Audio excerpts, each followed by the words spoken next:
사랑의 유효기간이 과연 얼마나 될까요? 미국 코넬 대학의 신시아 하잔 교수는 약 5천 명의 남녀를 대상으로 사랑의 유효기간이 얼마나 되는지를 조사해 보았습니다. 남자와 여자가 만나서 사랑을 하면 뇌의 신경 전달 물질인 도파민이 생성되는데 연구 결과 약 18개월에서 30개월까지 도파민이 지속적으로 생성되었다고 보고했습니다. 그러니까 이 말은 바꾸어 말하면 사랑의 유통기한은 약 길어도 900일 정도, 30개월 정도가 전부라고 말하는 것입니다. 그런데 이 연구를 들어보고 우리 지난 삶을 한번 살펴보면 수긍이 되기도 합니다. 왜냐하면 남녀가 만나서 뜨겁게 사랑할 때 그때는 문자 메시지를 보내거나 카톡을 보내면 10초 만에 금방 답이 옵니다. 하루에 서너 번을 만나도 전혀 질리지 않고 지루하지 않고 하루에도 여러 번 전화하고 그렇게 헤어져도 밤새도록 보고 싶다고 전화기 붙들고 있어도 시간이 어떻게 흘러가는지 모릅니다. 보아도 보아도 또 보고 싶습니다. 그런데 1년이 지나고 2년쯤 지나면 시들해지고 시큰둥해집니다. 잘 반응하지도 않습니다. 귀찮아지기 시작합니다. 이제 그쯤 되면 이별을 생각하기도 합니다. 계속 만나야 되나? 아니면 헤어지고 또 다른 사람을 만나야 되나? 그런 고민의 갈림길에 서기도 합니다. 그런데 이상하지 않습니까? 통계에 의하면 아무리 길어도 유통기한이 30개월이라고 하는데 30개월 넘게 교제하고 사귀고 사람들은 결혼하지 않습니까? 만약 이 통계가 100% 진실이라면 사람들은 결혼할 수 없을 겁니다. 도파민이 더 이상 생성되지 않는데 어떻게 결혼이 가능하겠습니까? 그럼에도 불구하고 결혼이 이루어지고 가능한 이유는 사랑의 비대칭성 때문입니다. 비대칭성이라고 하면 어느 한쪽이 다른 한쪽을 일방적으로 더 많이 사랑한다는 뜻입니다. 상대방이 나에게 흥미를 잃어도 상대방이 문자 메시지에 늦게 답해도 별 반응이 없어도 그럼에도 불구하고 내가 더 많이 사랑하고 내가 더 많이 아끼기 때문에 나는 그 사람을 놓을 수가 없습니다. 그런 사람에게는 도파민도 크게 의미가 없고 통계도 큰 의미가 없습니다. 그래서 결혼이 가능합니다. 사람은 사랑과는 별개로 또 다른 의미에 있어서 사람들은 지속성이 많이 떨어집니다. 공부하는 학생을 한번 떠올려 보십시오. 중간고사 시험을 망쳤습니다. 그때 한순간은 내가 열심히 공부해서 기말고사에는 성적을 끌어올려야 되겠다고 결심합니다. 하지만 이 또한 쉽지 않습니다. 한 3, 4일 지나면 다시 제자리 원점입니다. 열심히 공부하겠다고 결심은 하는데 이걸 실천해 나가기가 쉽지 않습니다. 도박 중독에 빠진 가장이 자신의 도박 때문에 가족이 피폐해지고 어려움 겪는 것을 봅니다. 내가 다시는 도박하지 않아야 되겠다고 결심합니다. 하지만 이것도 쉽지 않습니다. 얼마 시간이 지나지 않아서 다시 그 자리에 앉아 있습니다. 사람은 결심하지만 지속성이 떨어집니다. 우리 믿음도 마찬가지이지 않습니까? 한때 뜨겁게 봉사하고 뜨겁게 사랑하고 하나님을 사랑한다고 그토록 많이 울부짖고 기도했는데 그런데 어떤 계기로 차갑게 식어버립니다. 그런데 거기에 발맞추어 하나님도 우리를 모른다 하시면 우린 구원은 불가능했을 겁니다. 그런데 우리가 구원받은 이유는 하나님이 우리를 더 사랑하기 때문입니다. 하나님과 우리 사이에 사랑의 비대칭성이 작동하고 있습니다.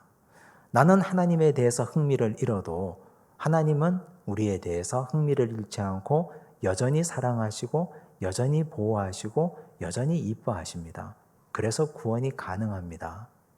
오늘 읽은 이 짧은 한 절 말씀은 하나님께서 아브라함의 진심을 이해하시고 그의 믿음을 보시고 그의 믿음을 의로 여기셨다는 말씀입니다. 오늘 이 말씀은 기독교 신앙의 진수와 진리를 우리에게 알려줍니다. 이 말씀 통해서 우린 하나님께 어떤 사랑을 덧입고 있는지, 이렇게 사랑을 받은 우리는 앞으로 어떻게 살아야 하는지를 함께 깨닫고 돌아보는 시간이 되기를 바랍니다. 롯이 소돔 땅에 살고 있었는데 왕들의 전쟁에 휘말려 들어가고 아브라함은 롯과 그의 가족과 재물을 다 건져줍니다. 사실 아브라함은 롯을 다시 데려오고 싶었는데 재물까지 다 찾아준 이후에 롯은 재물과 가족과 함께 소돔 땅에 정착하고 말았습니다. 두 번 다시 돌아오지 않습니다. 아브라함은 사실 실패하고 빈손으로 돌아왔습니다. 그런데 아브라함은 정신을 차리고 나니 큰 두려움에 사로잡힙니다. 그돌라오멜과 그 일당들이 가만히 있지 않을 것입니다. 분명히 보복할 것입니다. 견디기가 어렵습니다. 걱정이 많이 되었습니다. 그래서 하나님께 기도했습니다. 하나님이 환상 중에 나타나셨고 나는 너의 방패가 되고 너의 지극히 큰 상급이라고 말씀해 주셨습니다. 방패라는 말씀은 위로가 되고 은혜가 되는데 지극히 큰 상급은 받아들이기가 어렵습니다. 이해되지 않습니다.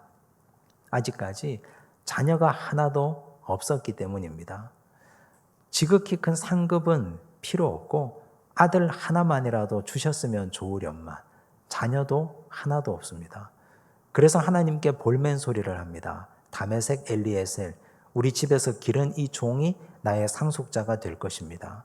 하나님은 아니라고 합니다. 내 몸에서 날 자가 너의 후사가 될 거라 말씀하시고 손잡고 밖에 나가 하늘을 우러러 뭇별을 보여주십니다. 저 하늘의 별들처럼 너의 후손을 많게 하겠다. 하나님께서 그렇게 약속해 주셨습니다. 저 천지를 만든 하나님, 하늘의 별을 만든 내가 너의 가정에 자녀 하나 주지 못하겠느냐. 하나님께서 그렇게 아브라함을 위로하십니다. 아브라함은 하나님의 말씀을 듣고 마음속 깊숙한 곳에서 믿음이 생겼습니다. 오늘 말씀 6절입니다. 함께 읽겠습니다.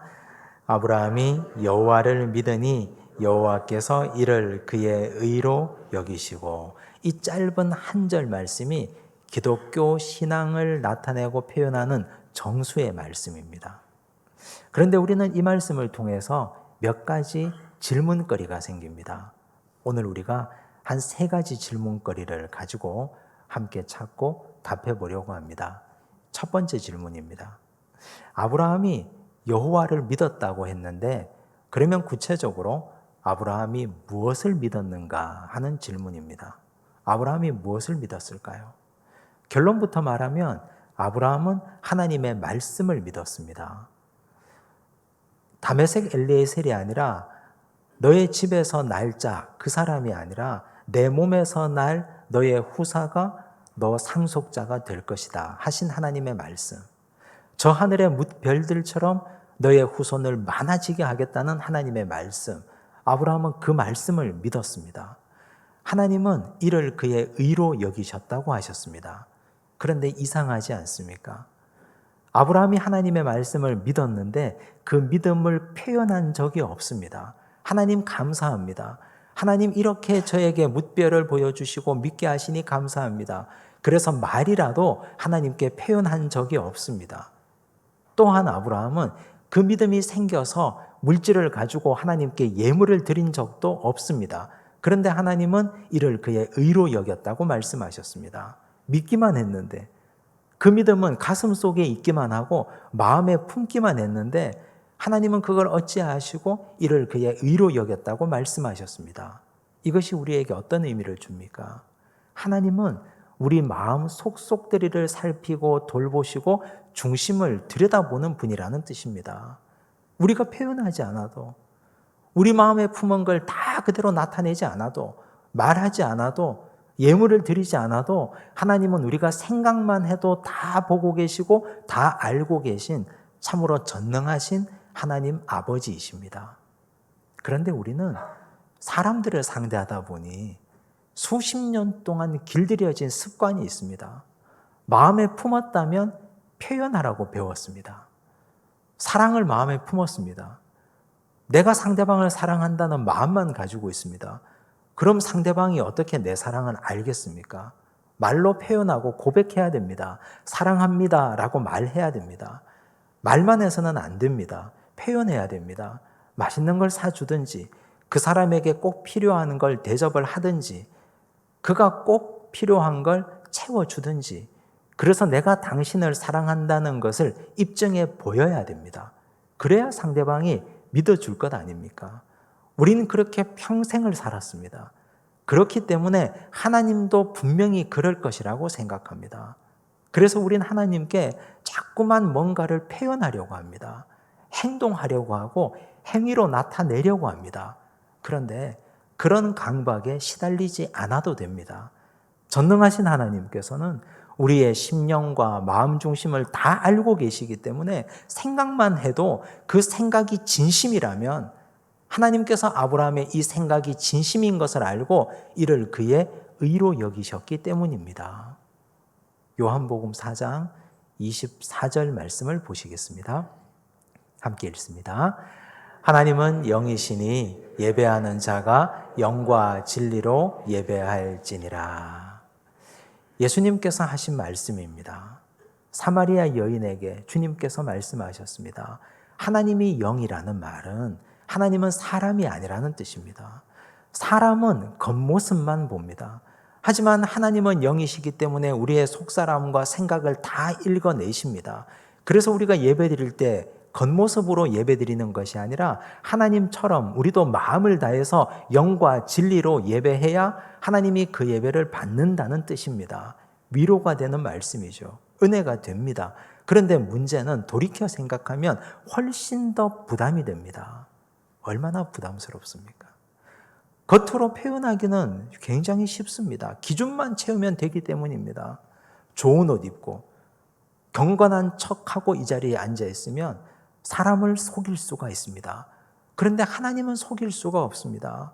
중심을 보고 마음을 보고 다 알고 계시기 때문입니다.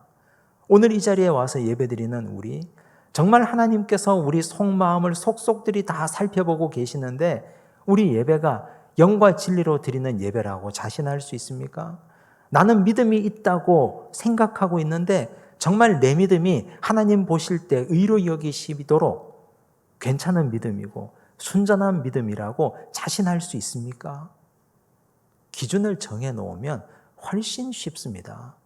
만약 하나님께서 기준을 정해 놓으시고 시간을 정하시고 1000시간만 열심히 봉사해라. 그럼 내가 너의 믿음을 인정하마 했더라면 우린 그 1000시간을 열심히 채우면 됩니다.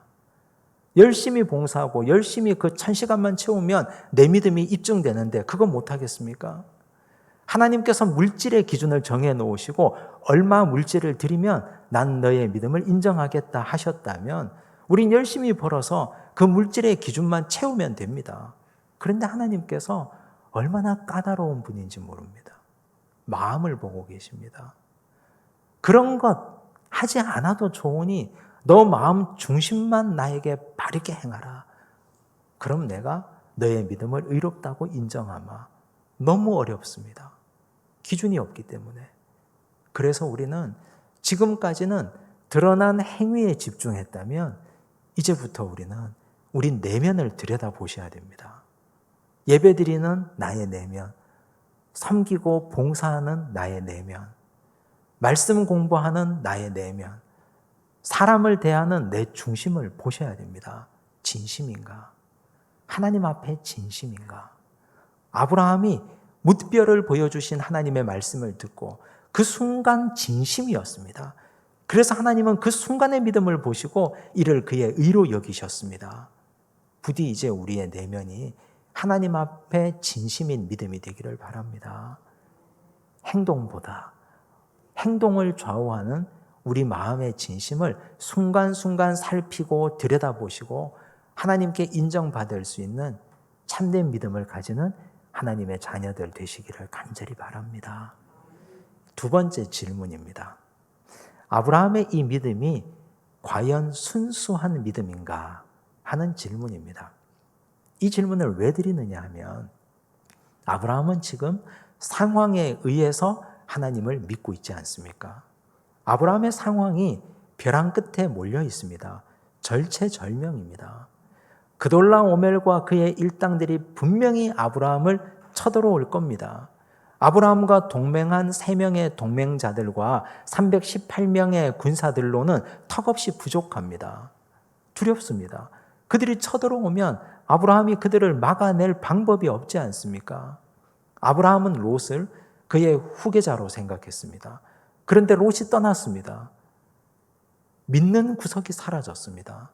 그는 살면서 벼랑 끝에 서 있습니다.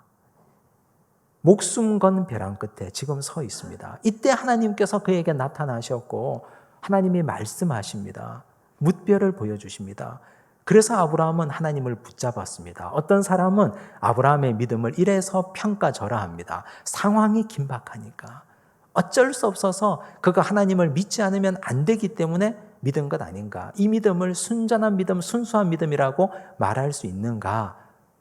평상시에 평안할 때 제대로 믿어야 그거야말로 진짜 믿음이라고 사람들은 그렇게 평가절하합니다.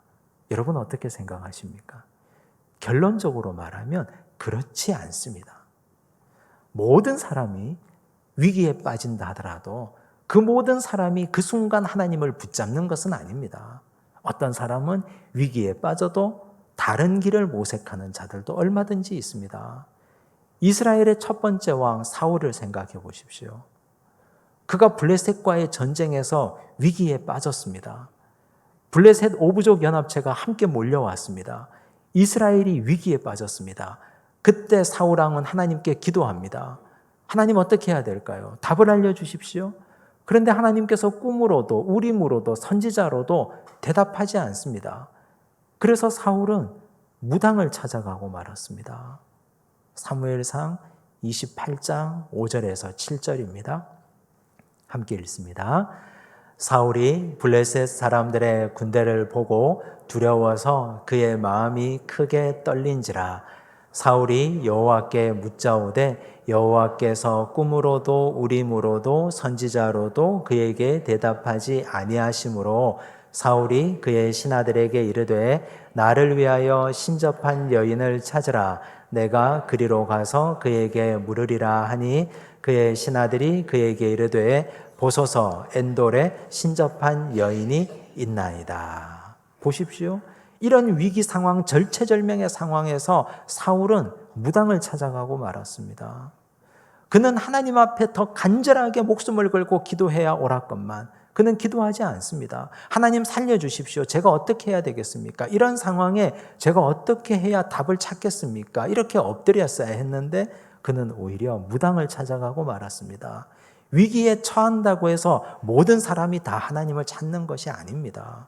가룟 유다도 그랬습니다. 가룟 유다는 은30에 예수님을 팔아치웠습니다. 시간이 지나면서 마음에 심히 찔림이 옵니다. 양심의 가책이 됩니다. 견딜 수가 없었습니다. 은30을 가져다가 성소에 던져 넣었습니다. 제사장들에게 돌려주었습니다. 그리고 그는 자신이 책임을 지겠다고 하고 그의 목숨을 끊어버렸습니다.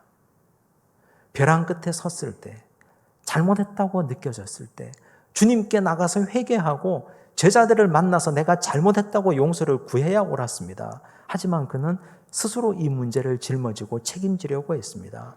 기도하지 않았습니다. 믿음을 보이지 않았습니다. 우리도 인생의 위기를 겪습니다. 우리의 진짜 믿음은, 진짜 시험은 위기 상황에 찾아옵니다. 평상시에는 이분이 믿음 생활을 다 잘하는 줄 압니다.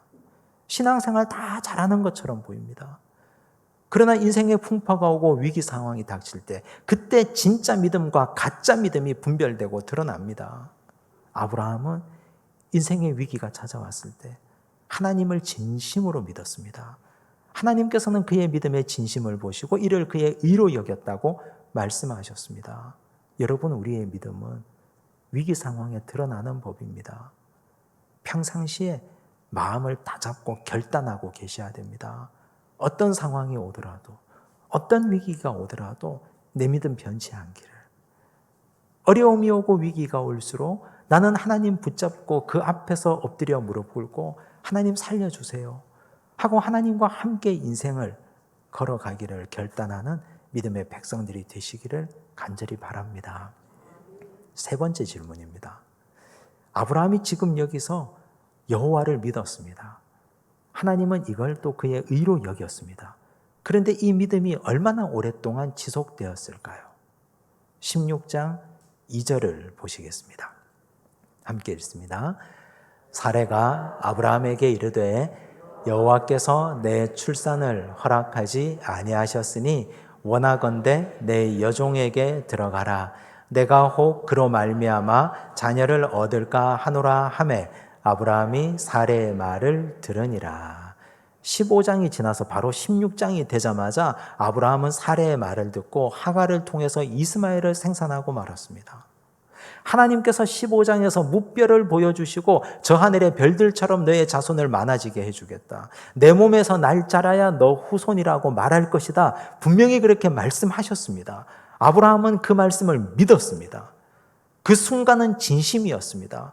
그런데 그 진심이 오래가지 못했습니다. 바로 뒤돌아서서 15장이 지나서 16장이 시작되자마자 그는 하갈을 통해서 이스마엘을 생산하고 말았습니다. 이럴 거면 도대체 그의 믿음을 우리는 어떻게 정의할 수 있겠습니까? 그의 믿음의 민낯이 이것밖에 되지 않습니다. 속절없이 허물어지고 허무하게 그의 믿음이 박살나고 말았습니다. 그의 믿음이 정점을 찍다가 바로 밑바닥으로 곤두박질 치고 말았습니다. 그런데 하나님의 반응이 궁금하지 않습니까? 하나님이 어떻게 하셨을까요? 하나님은 그의 믿음을 보시고 이를 그의 의로 여겼다 했는데 아브라함이 이렇게 무너지는 걸 보고 나는 의로 여겼다는 말을 취소한다. 그렇게 말씀하셨을까요? 너의 믿음이 이 지경이니 내가 너를 잘못 봤구나. 이제 나도 너를 사랑하지 않겠다. 그렇게 하셨을까요? 전혀 그렇지 않습니다. 하나님은 말씀이 없습니다. 그냥 그대로 아브라함을 지켜보고 계셨습니다. 마태복음 1장 1절, 로마서 4장 2절과 3절을 보십시오. 함께 읽습니다. 아브라함과 다윗의 자손 예수 그리스도의 계보라. 만일 아브라함이 행위로서 의롭다 하심을 받았으면 자랑할 것이 있으려니와 하나님 앞에서는 없느니라. 성경이 무엇을 말하느냐? 아브라함이 하나님을 믿음에 그것이 그에게 의로 여겨진 바 되었느니라. 신약 성경의 문을 여는 마태복음 첫머리, 첫 시작의 첫 단어가 아브라함입니다. 아브라함과 다윗의 자손 예수 그리스도의 계보라. 예수님의 족보를 소개하는 그 첫머리에 아브라함을 하나님께서 두셨습니다. 사도 바울이 복음을 전하는 로마서에도 아브라함의 행위로 의롭다 하심을 얻은 적이 없다 말씀하셨고 오늘 읽은 창세기 15장 6장의 말씀을 바울이 그대로 인용하고 있습니다. 아브라함의 믿음은 하나님께서 믿어주셨기 때문에 복음서에서도 서신서에서도 지금 오늘 우리에게도 여전히 그대로 이어져 내려오고 있는 믿음입니다. 하나님께서는 아브라함의 행동의 오르내림에 대해서 일절 반응하지 않습니다. 아브라함이 하나님을 떠날 때도 있고 하나님을 실망시킬 때도 있고 하나님께 잘못할 때도 있고 언약을 일방적으로 파기할 때도 있었지만 하나님은 여전히 아브라함을 믿어주셨습니다.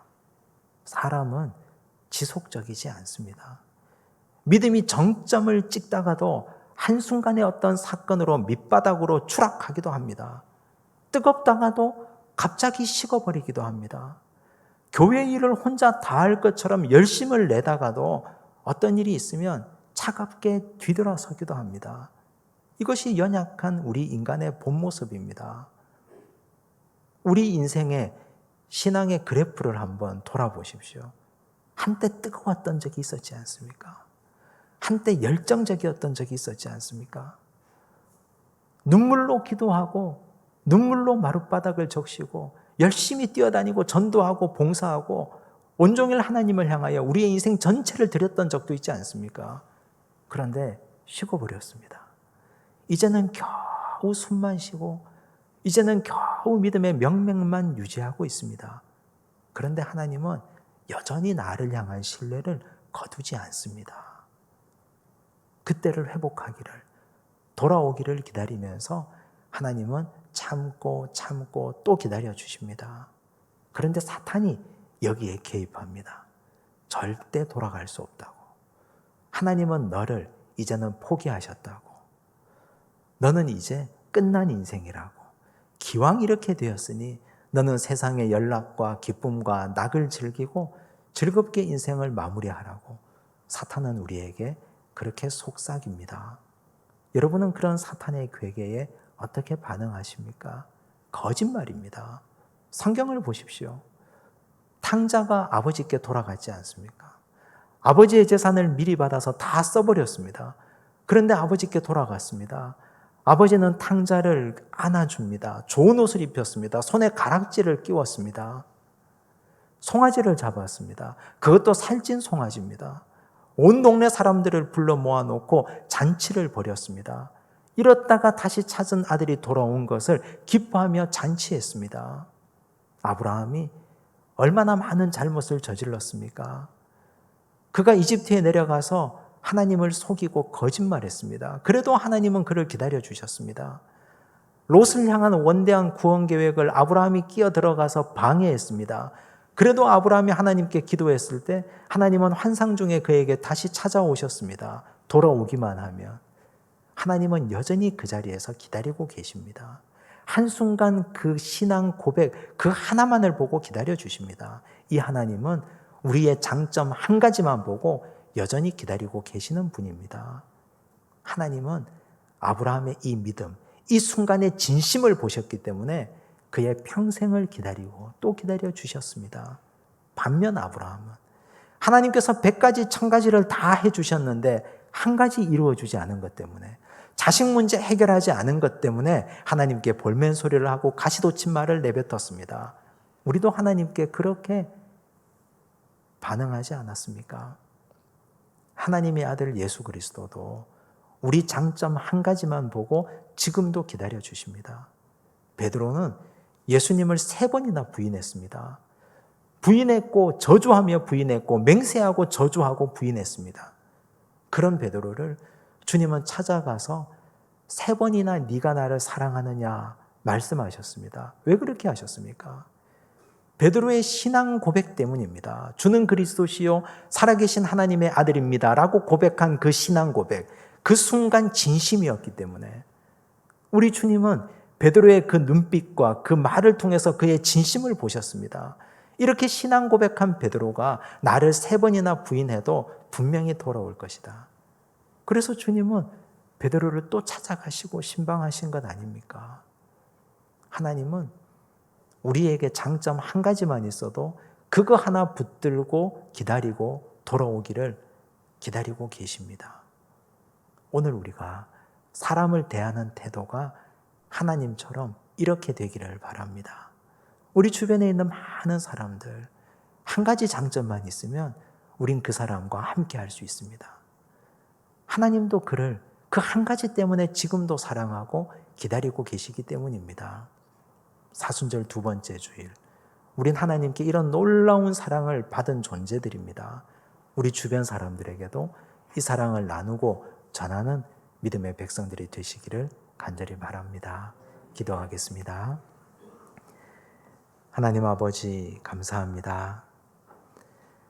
아브라함이 여호와를 믿음에 여호와께서 이를 그의 의로 여기셨다 말씀하셨습니다. 아브라함의 믿음이 진심이었기 때문에 마음 중심을 보시는 하나님 앞에 이 진심이 의로움이 되었습니다. 아브라함은 코너에 몰려서 벼랑 끝에서 하나님을 믿었습니다. 위기 상황에 그는 하나님을 절대적으로 신뢰했습니다. 주여 우리도 어려움을 겪을 때 아버지 하나님을 신뢰하게 하여 주옵소서. 주여 우리의 믿음이 오래가지 못하고 때로는 바닥을 보인다 할지라도 하나님은 우리를 여전히 기다려주시고 다시 돌아오기를 오래 참아주셨습니다. 이 하나님의 극진하신 사랑을 기억하며 우리도 우리 이웃과 주변 사람들을 이렇게 오래 참아주는 사랑을 가지게 하여 주옵소서. 모든 말씀 예수님 이름으로 기도드리옵나이다. 아멘.